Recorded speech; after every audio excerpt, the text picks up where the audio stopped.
The Athletic.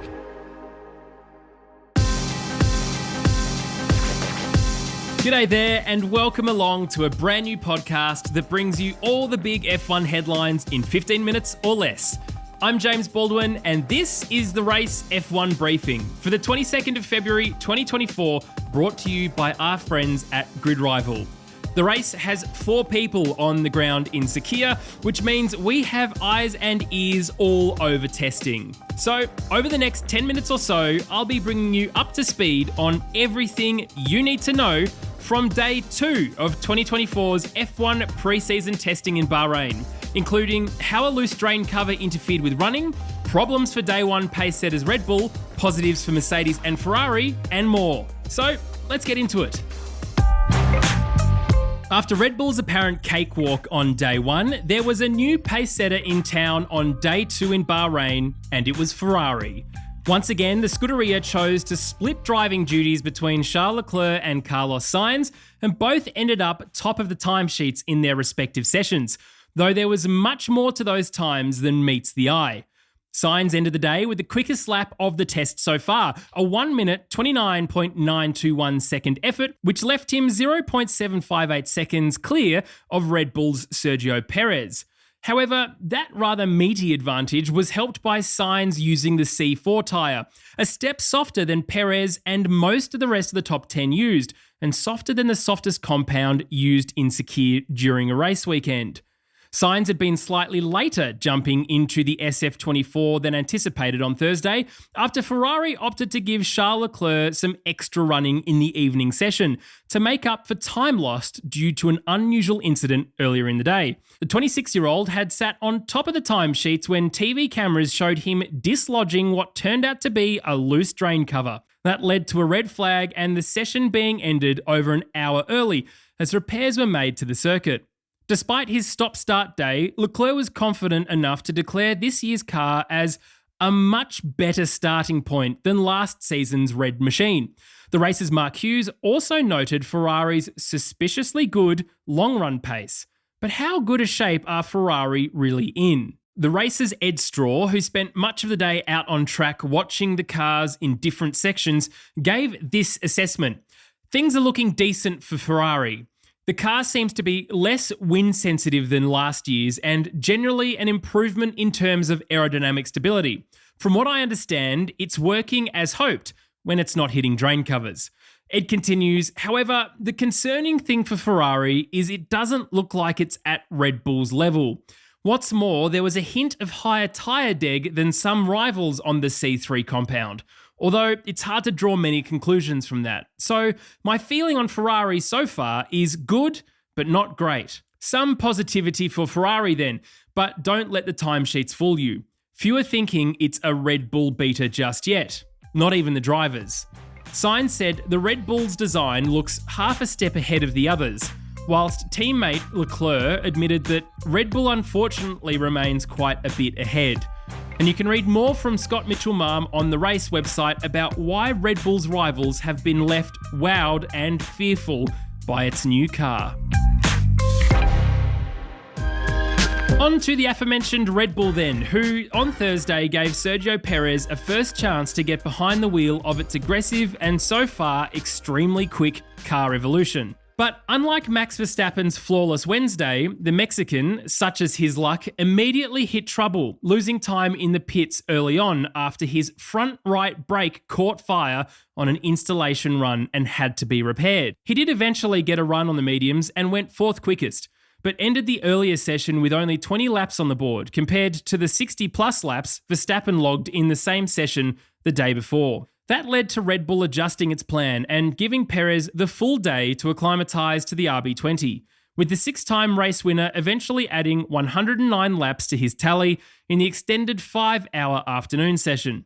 And that's despite a sudden loss of power that at one point left him crawling back to the pits. Second on the day for Perez will do little to quell the feeling in the paddock that Red Bull are the runaway favourites in 2024.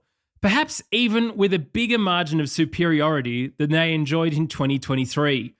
But if it's all plain sailing on track, Off track, there are plenty of clouds still hanging over Red Bull, with team boss Christian Horner in attendance at pre-season testing, despite an investigation taking place into allegations against him, continuing to project a business-as-usual stance by fielding questions in a tense press conference on Thursday. The natural question at this point is, when can we expect the situation to be resolved? According to the race's Scott Mitchell-Marm, realistically, it was not expected to be resolved before the opening race of this season in Bahrain. But it has been suggested that, due to so much speculation and misinformation being shared, it could be finalised next week, as the situation risks running out of control. Watch this space. The Race F1 Briefing.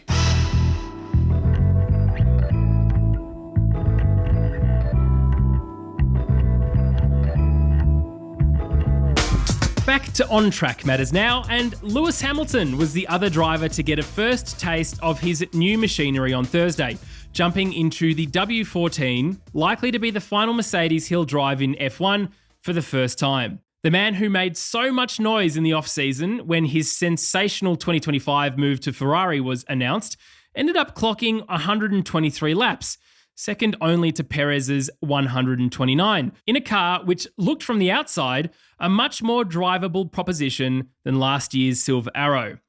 That assertion was backed up by the man himself, who said, "It was a productive day out there. We gathered lots of learnings about the W15, both in our long-running and single-lap work. We've clearly made an improvement with this year's car, and it's much nicer to drive." Hamilton finished the day in third on the timesheet, around 4/10 down on Perez on the same tyre. Where Mercedes is in the overall scheme of things remains a bit of a mystery though. Our man Gary Anderson spent the day out on track watching all the cars, and his assessment was, the Mercedes looks like it's up there in the group chasing Red Bull, but not necessarily at the front of it. And you can read Gary's full trackside verdict on every 2024 F1 car on therace.com. Don't forget that hyphen. We'll get to the rest of the headlines in one moment. But before that, I wanted to tell you about an amazing opportunity to put your F1 knowledge to the test and potentially win $5,000. Throughout the 2024 F1 season, the race is partnering with our friends at Grid Rival to bring you our very own fantasy league. It's free to join and free to play, and what's more, it's an amazing way to make watching every F1 race weekend more fun. Grid Rival is the original app for fantasy motorsports leagues and is the only platform built by race fans for race fans. Join our F1 league and build your fantasy lineup, then sit back and watch as it earns points based on real-world race results. Who knows? You could be the lucky winner of $5,000, and at very least, you're guaranteed to beat my team. Sign up for free using the link in the episode description, and good luck.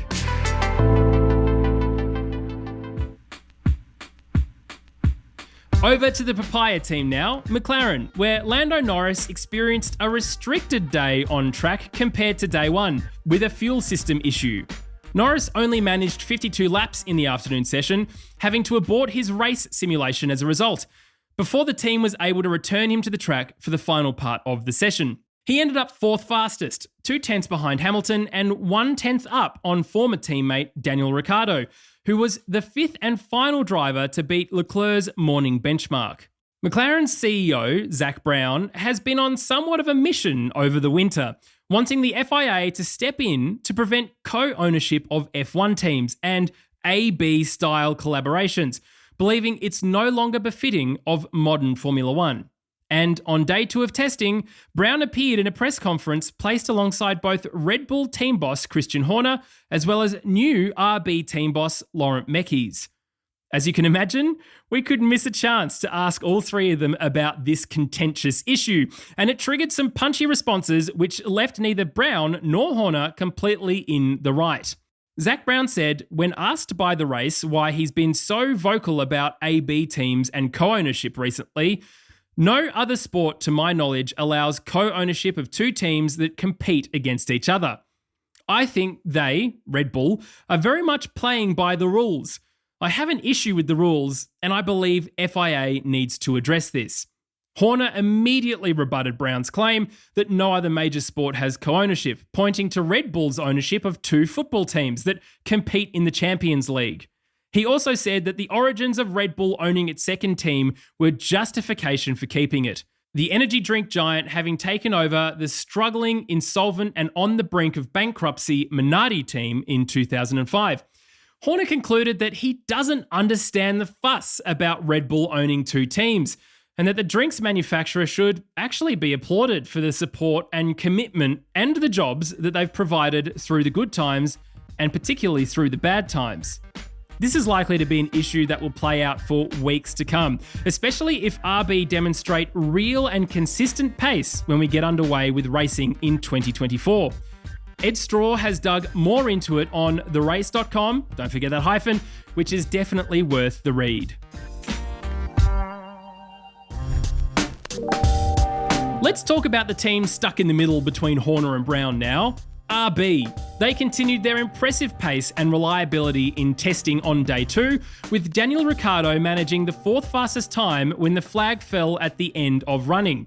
Using the C4 tyre, Daniel was able to all but match Max Verstappen's best time from day 1, a good indicator of how the teams are dialing in their 2024 contenders. But many of you might be asking yourselves, are there really 4 Red Bulls on track for 2024?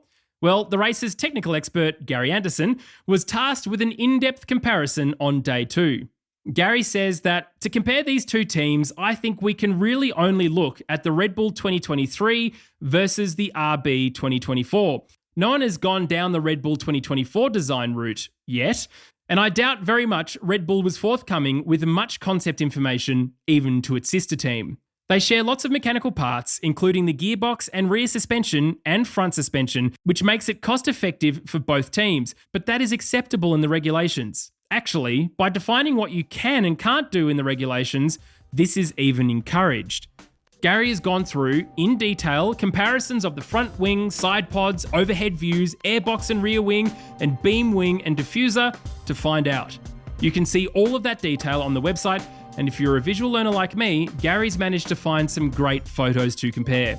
His conclusion, though, is that the RB is no more a copy of the 2023 Red Bull than any other car on the grid.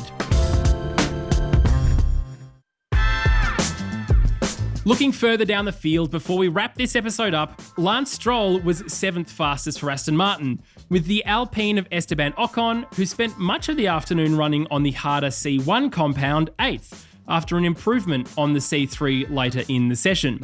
Valtteri Bottas, in his highlighter green Sauber, was 9th ahead of Oscar Piastri. Sauber have been on the quieter side of the news in testing so far, but the almost Audi team seemed to be making steady progress after falling behind in 2023. Williams' Logan Sargent was the 3rd driver to spend all of the second day in the car and clocked 117 laps, setting the 11th fastest lap time. Finally, something that's piqued my interest is a steering wheel. No, it's not the WhatsApp logo on the radio button at Mercedes, but down at Williams. The Grove team have ditched their fixed digital screen position in the FW46 for this year, taking the screen-encompassing steering wheel that we've become accustomed to in Formula One. Perhaps this is another James Vowles direction change that brings together the bigger picture of fighting towards the middle of the mid-pack in 2024. Well, that's it for this episode, but if you want the full picture behind the headlines, don't forget to check out the Race F1 podcast. Ed and the team will be bringing you an in-depth analysis of everything that happens on track throughout testing, as well as bags of behind-the-scenes information, pace comparisons, and more. And if reading is your thing, there is tons to read on our website. Head to therace.com, don't forget that hyphen, where you can see Gary's full detailed analysis of the RB and the Red Bull, Ed's take on the Horner and Brown disagreement, and plenty more. Thank you so much for your company today. I hope you're enjoying this new style of F1 podcast just as much as I am. I'm James Baldwin, and I'll be back with another edition of The Race F1 Briefing presented by Grid Rival after day 3 of testing in Bahrain.